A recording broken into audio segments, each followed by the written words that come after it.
विदेशी एयरलाइंस कंपनियां भारत छोड़ने की धमकी दे रही है। इंटरनेशनल एयर ट्रांसपोर्ट एसोसिएशन के चीफ ने चेतावनी दी है कि अगर भारत टैक्स के मुद्दे को नहीं सुलझाता है तो विदेशी विमान कंपनियां भारतीय बाजार छोड़ सकती है। दरअसल पिछले कुछ महीनों में कई बड़ी विदेशी विमान कंपनियों के भारत स्थित दफ्तरों को directorate General of GST intelligence की ओर से टैक्स चोरी के नोटिस मिले हैं। इन कंपनियों में Qatar Airways, British Airways, Lufthansa, Singapore airlines जैसी कुछ बड़ी कंपनियों के नाम शामिल हैं। ये नोटिस इन कंपनियों द्वारा अपने भारतीय दफ्तरों को दी जाने वाली सेवाओं पर टैक्स न भरने से जुड़े हैं।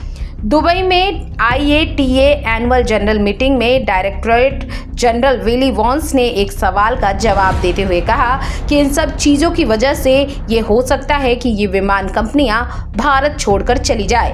पहले कम मुनाफा होने की वजह से ये कंपनियां धीरे धीरे फ्लाइट्स की संख्या कम करेगी और फिर आखिर में भारत से पूरी तरह से अपना कारोबार बंद कर देगी। समझिए आखिर क्या है पूरा विवाद।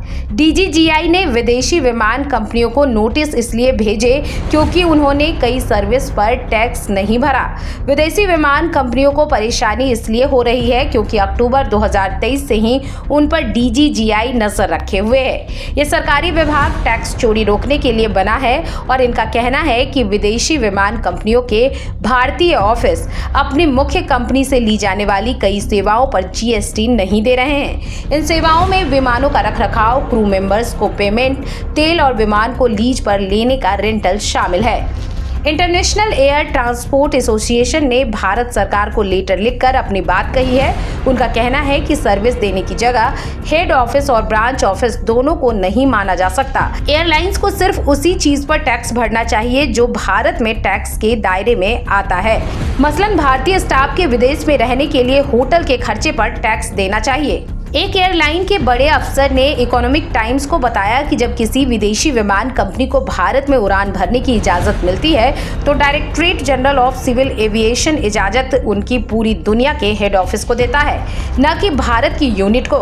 उन्होंने कहा कि हमने सरकार से गुहार लगाई है कि इस मामले को कुछ समय के लिए रोक दिया जाए। IATA ने यह भी कहा है कि भारत में विदेशी विमान कंपनियों के ऑफिस असल में विमान लीज, क्रू, पायलट, ईंधन और रखरखाव जैसे अहम कामों को करने में कोई भूमिका नहीं निभाते हैं। भारत से आने जाने वाले सभी उड़ानों का फैसला, नियंत्रण और संचालन उन विदेशी कंपनियों के हेड ऑफिस से ही होता है। भारत में ब्रांच ऑफिस को किसी भी तरह का रणनीतिक या कार्यकारी जोखिम का काम सौंपना कानूनी रूप से सही नहीं है।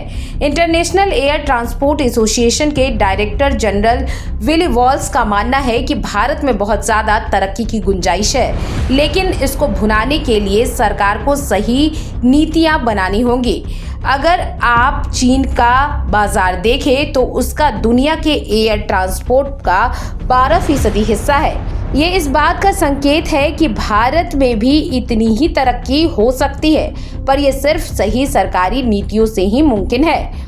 जिन विमान कंपनियों को समन जारी किए गए हैं उनमें British Airways, Lufthansa, Singapore Airlines, Etihad Airways, Thai Airways, Qatar Airways, अमीरात ओमान एयरलाइंस, एयर अरेबिया और सऊदीया शामिल है। मीडिया रिपोर्ट्स के मुताबिक इस साल की शुरुआत में DGCA के मेरठ और मुंबई जोन ने जांच की थी।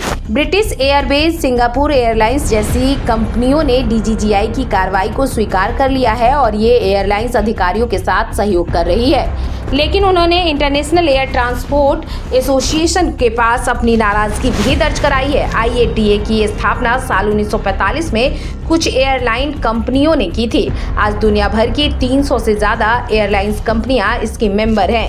भारतीय विमानन क्षेत्र तेजी से बढ़ रहा है और घरेलू हवाई यातायात पहले से ही दुनिया में तीसरे नंबर पर है। बजट कैरियर इंडिगो के नेतृत्व में भारत का एविएशन मार्केट तेजी से बढ़ रहा है, जहां विमान बनाने वाली कंपनियों के पास 1000 से ज्यादा विमानों का ऑर्डर पेंडिंग है। इन विमानों में छोटे और बड़े दोनों तरह के विमान शामिल हैं, जिनमें से बड़े विमानों का इस्तेमाल खासकर अंतर्राष्ट्रीय उड़ानों में किया जाता है। भारत के एविएशन मार्केट की क्षमता को देखते हुए विदेशी विमान कंपनियां भी अपनी हिस्सेदारी बढ़ाने की ओर ध्यान दे रही है। दिसंबर 2023 तक DGCA के आंकड़ों के अनुसार इंटरनेशनल एयर ट्रैफिक में भारत से आने जाने वाली विदेशी विमान कंपनियों की हिस्सेदारी 55% है। सबसे ज्यादा 10% हिस्सेदारी एमिरेट्स की है। इसके बाद सिंगापुर एयरलाइंस, एतिहाद, कतर एयरवेज, लुफ्थहांसा और एयर अरेबिया का नंबर है। हालांकि भारतीय विमान कंपनियां Indigo, air India, Vistara, air India express और स्पाइस जेट भी इस क्षेत्र में अपनी पैठ बना रही है। कुल मिलाकर 72 विदेशी विमान कंपनियों के मुकाबले सिर्फ 5 भारतीय विमान कंपनियां मिलकर भारत से आने जाने वाली अंतर्राष्ट्रीय हवाई यात्रा का 45% हिस्सा संभालती है। सरकारी आंकड़ों के अनुसार अक्टूबर-दिसंबर के दौरान देश में इंटरनेशनल एयर ट्रैफिक 1.73 करोड़ रहा। इस डिमांड को 78 विदेशी और 6 भारतीय कंपनियों ने पूरा किया। अगर कोई विमान कंपनी फ्लाइट्स की संख्या कम कर देती है या पूरी तरह से भारत से निकल जाती है तो उसकी जगह कोई दूसरी कंपनी ले लेगी। इससे न सिर्फ उस कंपनी का मार्केट शेयर कम हो जाएगा बल्कि किसी दूसरी कंपनी को इस मार्केट शेयर का फायदा होगा, क्योंकि कम प्रतिस्पर्धा होने से उसे उस रूट पर बेहतर दाम मिल सकेंगे। हालांकि हकीकत यह है कि विदेशी विमान कंपनियां लगातार भारत में अपना कारोबार बढ़ाने का प्रयास कर रही है। भारत से आने जाने वाले नए एयर रूट बना रही है और अपनी फ्लाइट्स की संख्या भी बढ़ा रही है। जैसे कि जर्मन विमान कंपनी लुफ्थांसा ने हाल ही में हैदराबाद फ्रैंकफर्ट रूट शुरू किया है। इसके बाद से उसकी क्षमता कोविड से पहले के लेवल से 14% ज्यादा हो गई। ऐसे ही ब्रिटिश एयरवेज दिल्ली और लंदन के बीच एक नई फ्लाइट शुरू करने जा रही है, जिसके बाद उसकी वीकली उड़ानों की संख्या 5 शहरों में 63 हो जाएगी। वहीं एतिहाद जयपुर से नई फ्लाइट शुरू कर रही है और तिरुवनंतपुरम से फ्लाइट की संख्या बढ़ा रही है।